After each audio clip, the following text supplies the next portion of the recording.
Alors, bonjour à toutes, bonjour à tous, j'espère que vous allez super bien. Alors, nous allons commencer la revue du marché de ce 10 février 2021 avec le gold. Alors, le lundi passé, on avait parlé du gold, le gold qui s'inscrivait dans cette tendance baissière. Voilà, on était à peu près ici, d'accord, et avec ce dernier mouvement d'impulsion qu'on a eu ici, d'accord, on s'était arrêté sur les, comment appelle-t-on, les 61,8%, voilà, les 61,8% du prix, de retracement de FIBO du moins.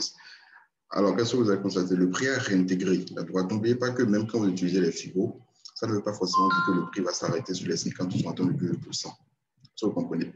Donc, les FIBO sont juste utilisés, d'accord, pour vous permettre de définir le niveau sur lequel le prix peut s'arrêter, d'accord, pour continuer la tendance initiale, sans pour autant aller chercher la droite de tendance qui a été tracée. D'accord? Donc ici, qu'est-ce que nous avons eu? Le prix a cassé et les 50% et les 62% est directement parti chercher la résistance baissière que vous avez à ce niveau-là. Donc là, vous avez également une résistance horizontale.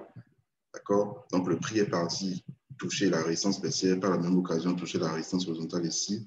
D'accord? On a eu un semblant de retour du prix. Là, le prix est reparti tester cette nuit. Donc, je pense qu'on peut prendre une position de vente, d'accord, à ce niveau sur le gold.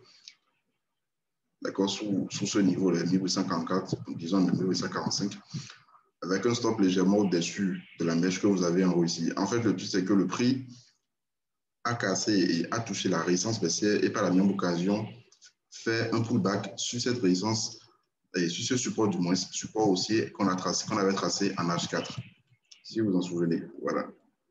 D'accord, donc c'est la cassure qu'on a eu ici, on a eu le pullback. Donc ça peut être un très grand mouvement baissier si on rentre à la vente. D'accord. Maintenant, comme je l'ai dit, le prix, ça peut casser la résistance. C'est pourquoi je disais tantôt qu'on peut prendre la vente tant qu'on sera en dessous de cette résistance baissière, de cette résistance horizontale. Toutefois, si je pars en M15, voilà, vous allez voir que c'est un début, d'accord, un début de double top.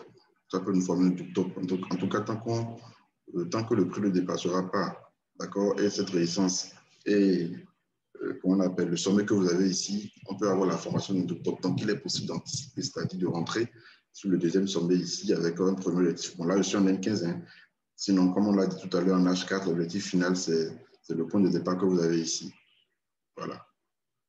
Donc, c'est ce qu'on peut dire sur le gold. Je suis baissier sur ce niveau au-dessus. D'accord, quand le prix va passer au-dessus, et nous aurons une clôture H4. D'accord, je précise bien une clôture H4, alors là, je serai aussi sur le gold. Voilà. Donc, ça, c'est l'analyse que j'ai sur le gold. Alors, euro-USD également, c'est pareil. Lundi également, on avait parlé de l'euro-dollar. Alors, vous avez vu, le plan, c'était quoi? Le plan, c'était de prendre une vente dans cette zone. D'accord? De prendre une vente dans cette zone. Malheureusement, le prix a cassé, donc le stop a été touché. C'était, on voulait prendre un rebond. Voilà.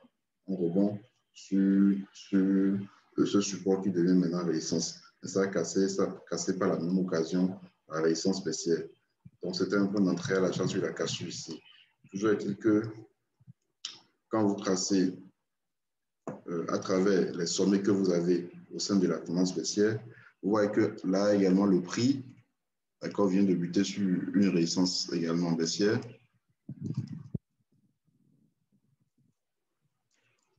Voilà.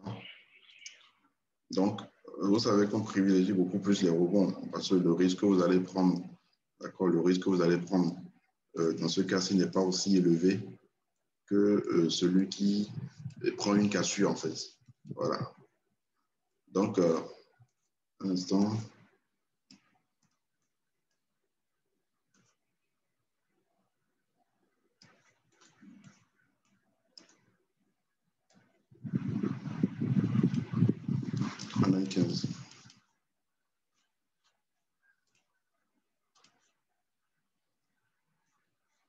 Apparemment, le graphique ne montre pas. Je vois. H1. OK. OK, voilà.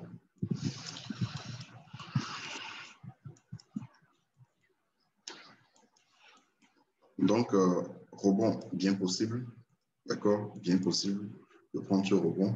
D'accord, le risque ne sera pas aussi levé, c'est-à-dire le stop loss ne sera pas aussi levé, puisque si le prix clôturait au-dessus, d'accord, même en H1 déjà, on peut déjà rapidement sortir. Mais là, on peut toujours prendre ce rebond. Cette vente-là, on peut la prendre. Voilà. Donc, c'est le plan sur l'euro US, c'est ça. Au cas où le prix casserait la résistance spéciale, là, on va assister à la continuation de la hausse que nous avons. Voilà. Alors, c'est également, voilà, vous avez également un plan sur l'USDJPY. l'USDJPY ici, vous avez, si vous vous rappelez, on avait parlé de la vente à ce niveau. Donc, le prix, ça a atteint tous les TP déjà. D'accord? Parce que vous avez vu, on avait tracé cette zone de résistance ici. On disait voilà, qu'il fallait prendre une vente dans la zone. C'était le lundi. Donc, le prix a continué la baisse. Alors, n'oubliez pas, c'est quand même une correction, d'accord? Une correction pour ce grand mouvement, cette impulsion haussière que vous avez ici. Donc, ce qu'on va faire, vous avez également une zone de résistance ici qui va devenir support.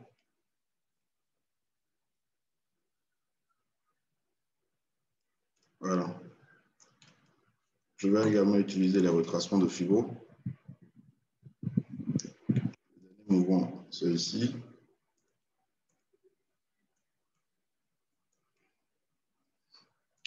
Donc, là, on a cassé les 50%. Je vais plutôt attendre le prix dans cette zone-là, les 61,8% ici. Ça peut toujours venir toucher le support haussier, d'accord? Mais n'oubliez pas que ce n'est pas forcément le cas. Donc, pour éviter de rater, d'accord, la nouvelle impulsion qui va probablement débuter, on va placer un buy limit ici. D'accord, on va placer un ordre différé ici, chercher à prendre un achat dans la zone ici. Alors ça, c'est le plan de l'achat. Le plan de la vente, c'est quand le prix passera en dessous du support haussier. Sinon, tant qu'on sera au-dessus de ce support haussier, d'accord, il faudrait privilégier l'achat. Il faudrait chercher un point d'entrée à l'achat, en fait. Voilà. Donc, c'est presque le même scénario sur l'USDCHF. L'USDCHF ici, voilà. Donc, vous avez épaule, tête, épaule inversée, ça casse, ça revient tester, d'accord? Ça revient tester. Donc là également, bien possible de prendre une position d'achat avec un petit stop parce que voilà, c'est vrai, c'est en train de casser maintenant. Le truc, c'est que, un instant,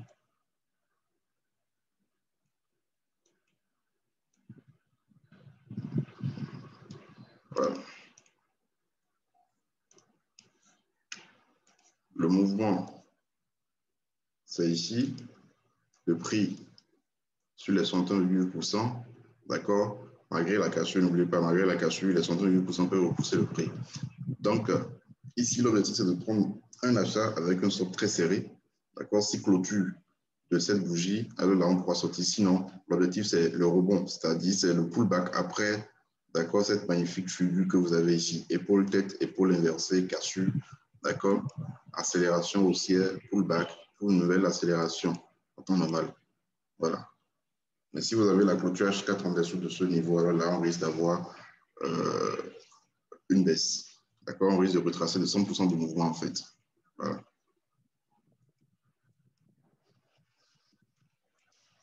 Alors, je voulais parler également du BTC. Le BTC qui a explosé à la hausse. C'était le lundi. Voilà, n'oubliez pas, on avait parlé de ce support aussi. On avait parlé également de cette zone, il fallait attendre la cassure. C'est ce qu'on a eu. Il y a eu un coup de pouce à cause de, comment appelle-t-on, de Elon Musk qui a acheté, d'accord, 1, quelques milliards de dollars de Bitcoin, ce qui a donné un coup de pouce au BTC. Voilà. Donc là, le prix est passé au-dessus du plus haut qu'on a eu. C'était début janvier. D'accord? Donc là, on est au-dessus de cette zone-là. Ça peut également s'avérer être une zone de point d'entrée à l'achat. Ça veut dire on attendra un rebond d'accord, dans cette zone pour une nouvelle impulsion haussière. C'est bien possible.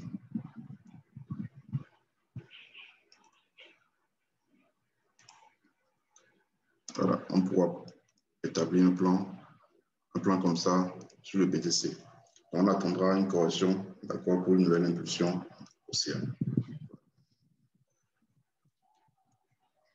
Je pense que c'est tout. Voilà, le 4 CHF. On avait également parlé du 4 CHF.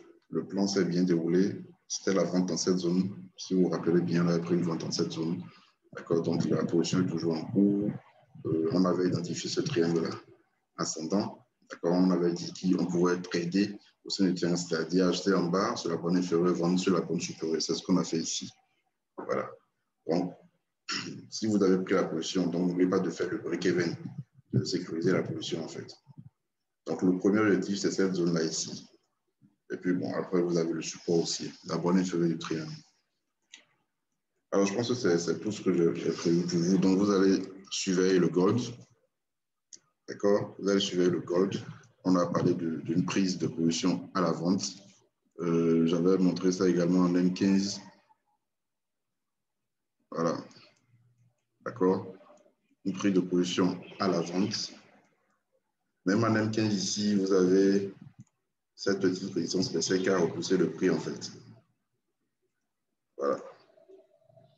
Donc, ce n'est pas pour rien que ça a laissé beaucoup de mèches ici.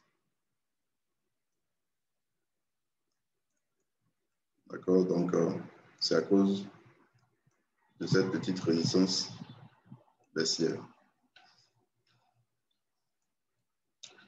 Donc, n'oubliez pas de suivre les plans, passez une excellente journée de trading. Et n'oubliez pas de liker et de partager également la vidéo. Merci.